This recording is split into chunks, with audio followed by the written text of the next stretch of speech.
Ladies and gentlemen, welcome back to Football Insights, where we talk about football related issues. Please click on the subscribe button, press the post notification bell, follow us on our social media platform on IG, on Facebook, on TikTok, and then on X. All the links are in the description, and then the graphics are also flowing. Make sure you go there, you go and follow us on our various socials. Watch other videos from this particular channel. This is your FA Cup, your big game FA Cup final review. FA Cup review, where Manchester United won by 2-1 against Manchester City. We have a whole lot of things to talk about. So this is your FA Cup review. Let's get straight into the video. So as we all know, Manchester United has won the FA Cup. Last season they won the Carabao Cup. This season they have won the FA Cup. So in terms of domestically, Erik ten Hag is doing well. Like, I will give it to him. He's the era man and all of that, yes. But domestically, Erik ten Hag is trying for Manchester United. Before Erik ten Hag came, it was 6 years trophyless for Manchester United. But all of a sudden, 2 years down the lane, they have Carabao Cup and then FA Cup to show for. Erik ten Hag has never been a failure at Manchester United 2 years down the lane. So big shout outs to Erik ten Hag. He won the game by 2-1 against Manchester City. Quickly, let's go into the lineup that Manchester City started with. There was a problem with this particular lineup, but let's quickly check out the lineups of these two teams, Manchester United and then Manchester City. So as you can see, this is the Manchester City lineup. They have Stefan Ortega in the goal post, Kai Walker as the right back, John Stones, Nathan Ake. John Stones as the right centre back, Nathan Ake as the left centre back, Josko Gvardiol as the left back. They have Rodri and Mateo Kovacic as the double pivot.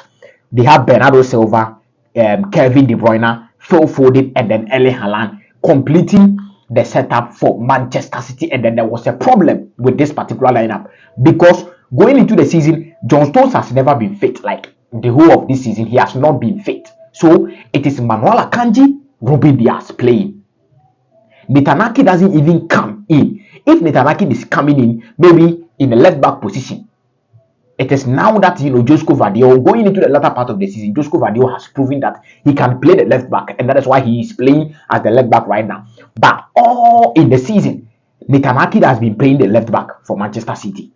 So this particular game, I was expecting Ruben Dias and then Manuel Akanji solid as the centre pair, because John Stones has never been fit this particular season. I don't trust Nathan Ake either, or even Ruben Dias, Nathan Ake.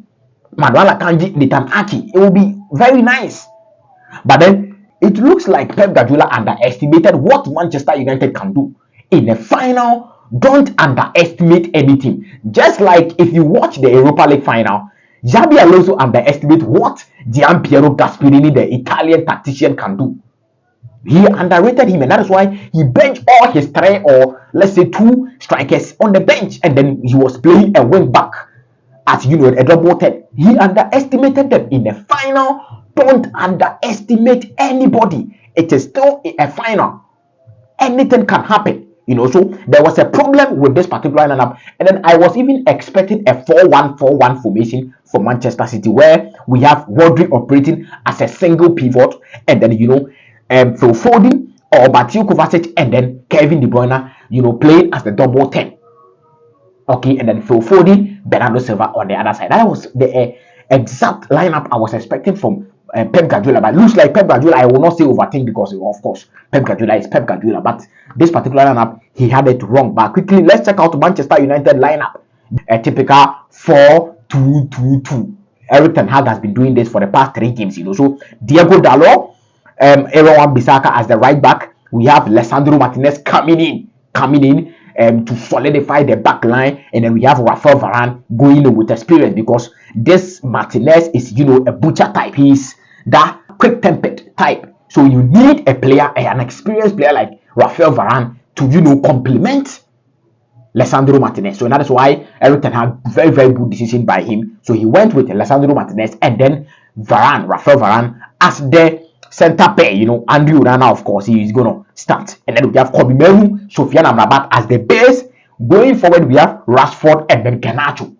So when they are operating, McTominay and then Bruno Fernandes, who are in front, will come in, and then Garnacho and then Rashford will go to the flanks. So that was how they were operating Very solid, tactics by Eric Ten Hag. Eric Ten Hag had a plan.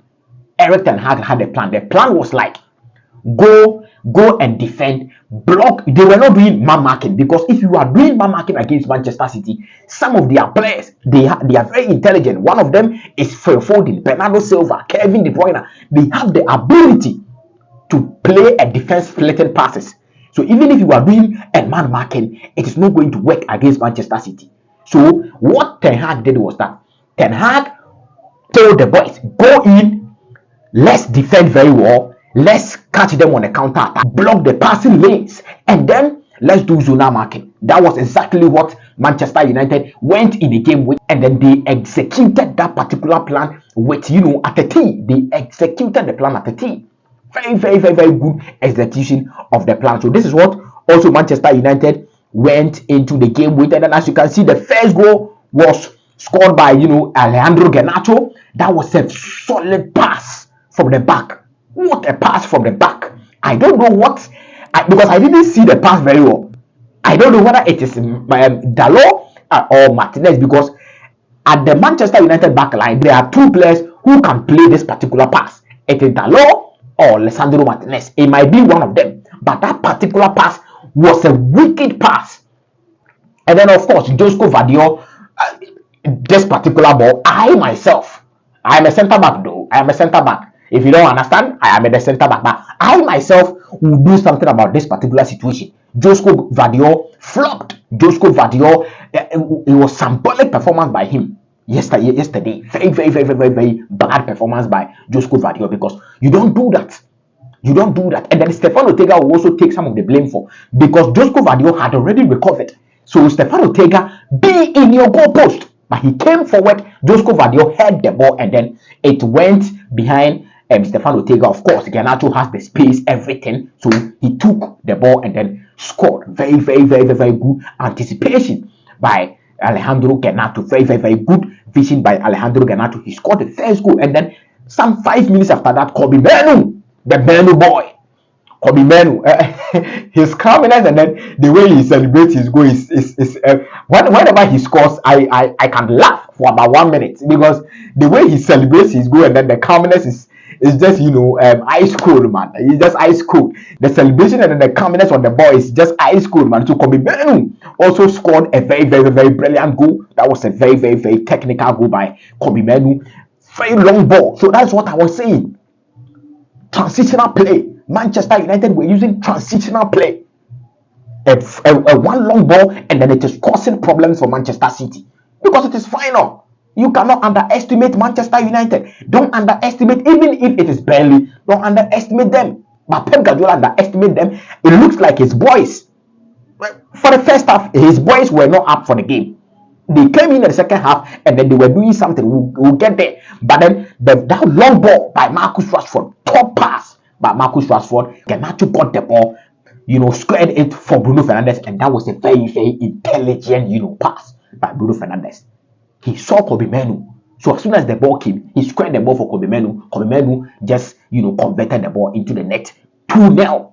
As at that time, it was always going to be defended, because you are 2-0 up against Manchester City. Coming into the second half, you just have to defend. But before we go into the second half, let's quickly check out some of the match stats that came into the game. A whole lot of issues, some of the match stats in the game, as you can see on the screen. Goals were 2-1. Of course, Manchester United scored 2, and Manchester City scored 1. We'll get there. And then the shot, Manchester City played 19 shots as compared to Manchester United 11 shots. On target was 4-5. It means that the Manchester United shots were most of them were purposeful. Very purposeful shots by Manchester United, because they didn't have much of the ball. But as soon as they play a shot, you can see that yes, this shot is a very purposeful shot out there. And then as you can see, the XGs, Manchester City has 1.31 XG, Manchester United has 1.523 XG. So the XG of Manchester United were a bit higher as compared to Manchester City. And then possession, of course, in 74-26, Manchester United didn't, they had no business of getting the ball. The ball will not do them anything. You just have to score the goal and then defend. That is all. That is fine all for you. So they had no business in keeping the ball. Of course, it is obvious that Manchester City are going to keep the ball. So as a Manchester United player, as a coach coaching Manchester United, your boys have no business in holding the ball. They had absolutely no business. And then big chances. Manchester United had 2, City had only 1 big chance, and that was what resulted in a goal. That wasn't even a chance. Doku did really well. But coming into the second half, Manchester United, their motive was just coming to defend. So they defended from the 45th minute to the 90th minute, or as you can say, 97th minute. They defended very, very, very, very well. Wan-Bissaka, big shout out to him, even though the goal came from his side. But big shout out to Wan-Bissaka, and then big shout out to Sofiane Amrabat too. Big player. Big shout out to him. If Casemiro is leaving, and then you don't want to spend a exorbitant amount of money out there for a defensive midfielder, I think they should allow Sofiane Amrabat to stay. I think the clause in his contract is about 30-35 million. So Sofiane Amrabat, if he stays and he plays the defensive midfield role, it will be very, very, very okay for Manchester United, complementing Mainoo, because Mainoo can go forward and then he has the ability to score. So Sofiane Amrabat sitting at the base of the defenders or at the base of the midfield, it will be very, very, very good for Manchester United going forward. But the second half, they basically came in to defend, and that is how we play a final. Big shout outs to Erik ten Hag. City tried. Onana did very, very, very brilliant save yesterday. What a save by Onana. 2 shots by Kawoka. Onana saved all the ball.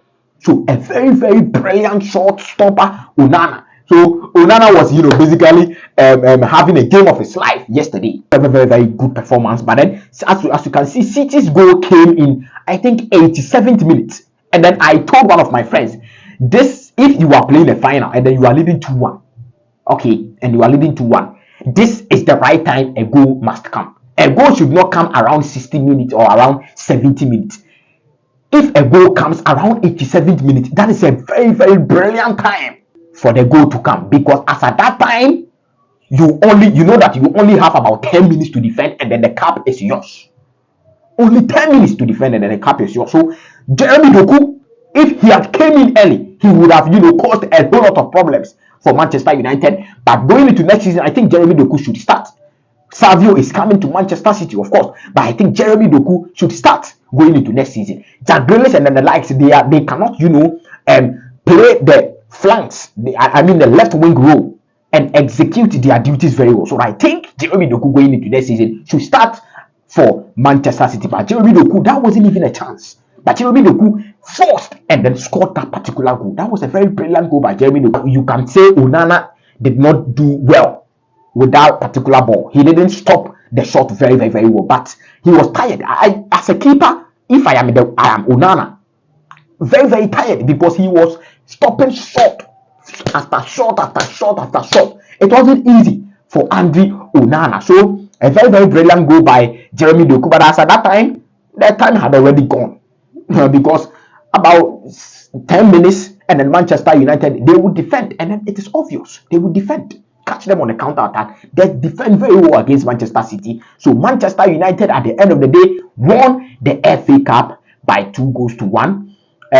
2 seasons for Erik ten Hag, 2 trophies for Erik ten Hag, Carabao Cup, and then this season's FA Cup.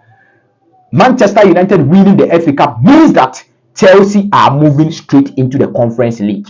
Chelsea are going to play the Conference League next season. So Manchester United winning the FA Cup means that they have qualified for the Europa League automatically. Chelsea are playing the Conference League next year. So as you can see here, Premier League has confirmed their teams to present to Europe. Manchester City Champions League, Arsenal Champions League, Liverpool Champions League, Aston Villa Champions League, Tottenham Hotspur for the Europa League, Manchester United for the Europa League, and then Chelsea for Europa Conference League. So for the Conference League, Chelsea owners can decide not to play. Juventus did the same thing.